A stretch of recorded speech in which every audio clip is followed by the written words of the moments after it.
Well, Minecraft Live 2023 has just ended, and I'm going to quickly just recap what they actually announced, just in case you don't want to watch the whole live stream. Although this was the shortest live stream we have actually had of Minecraft Live, I think it ended up being only about 50 minutes long, the actual main show. Now, I am going to quickly just say, they didn't actually announce any new games, so if you was expecting a new Minecraft game, there wasn't actually one announced. They announced the mob vote winner, they announced 1.20.1, they also announced some things coming to Minecraft Legends.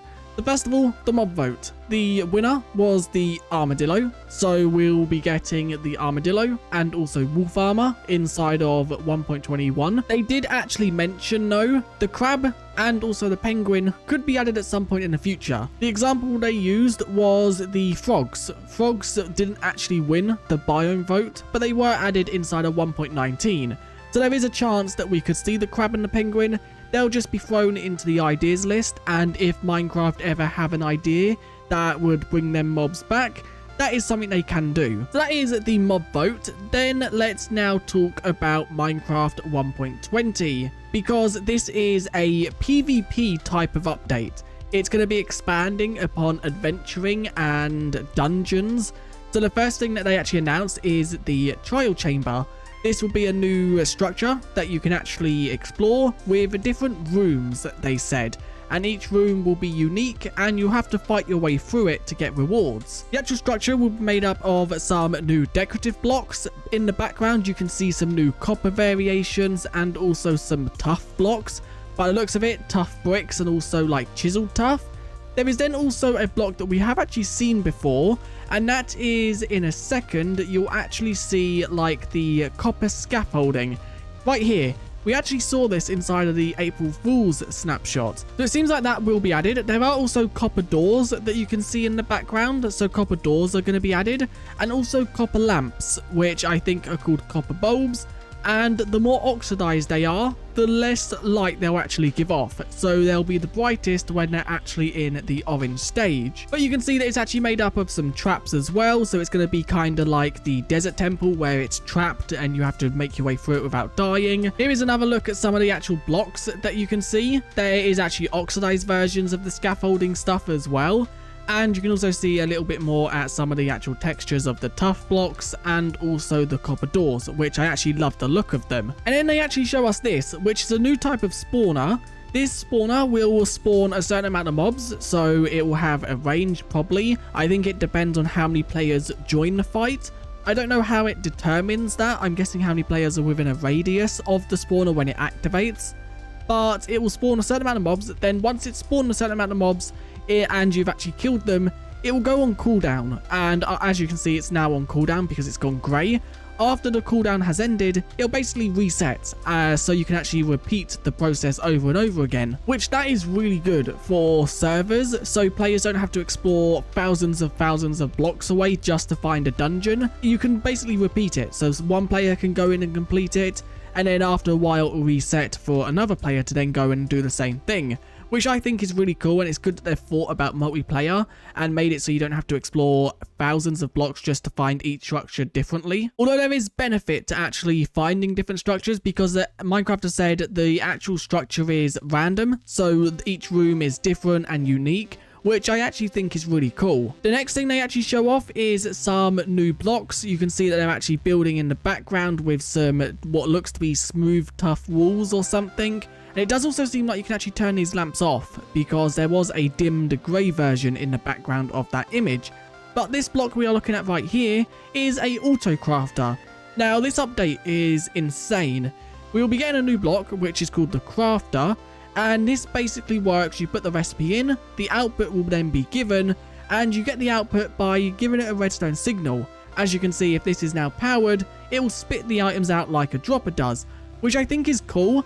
I hope there is a way to make it so you can kind of pull it into a container below or above. And then if we quickly just cut ahead a little bit more, they show you that it can be kind of done with redstone. But I'm pretty sure, okay, it does spill it into a container that's next to it. That's really cool.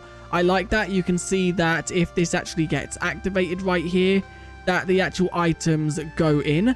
But another really cool thing about this auto crafter is you can actually lock the slots, so the items go into certain slots rather than any slot, which I think they do show in a second. Yeah, right here, as you can see, you can click to disable the slot, so it actually goes into the slots you want, which I think is really cool. So it will now automatically craft iron into stick, or iron and sticks into an iron sword, which you can see right here.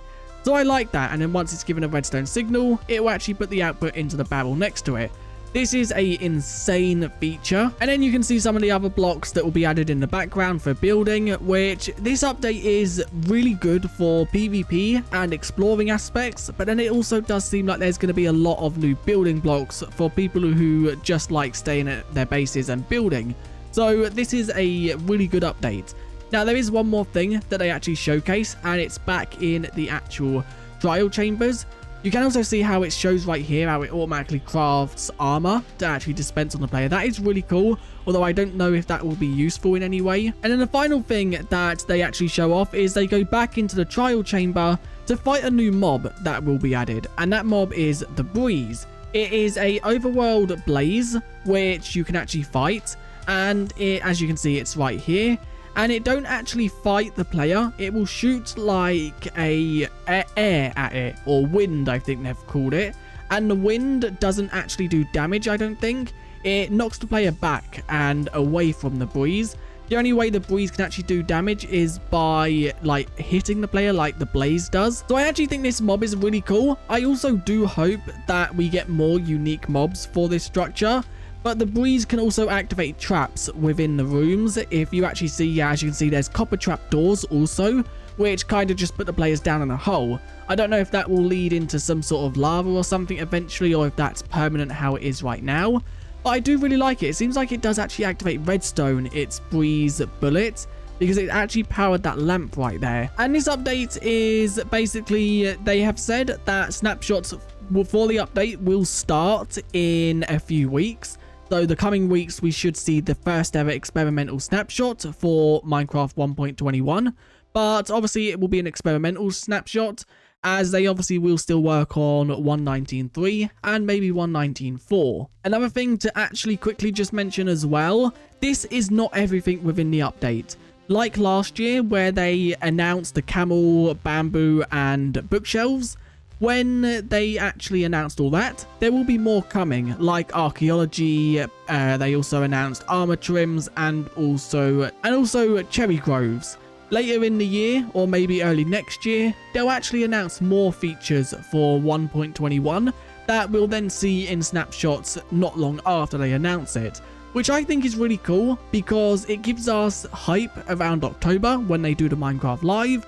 And then it hypes us up later in the year to actually see more features. So I actually really like that. And then they did obviously show some Minecraft Legends news, which if I quickly just cut to that, it seems like Minecraft Legends is actually getting quite a big update. I'm not actually too sure what they're adding because I haven't seen what they have added. But they did mention some new mobs, some new structures, also the ability to pet animals. I don't know if that's a thing right now or not.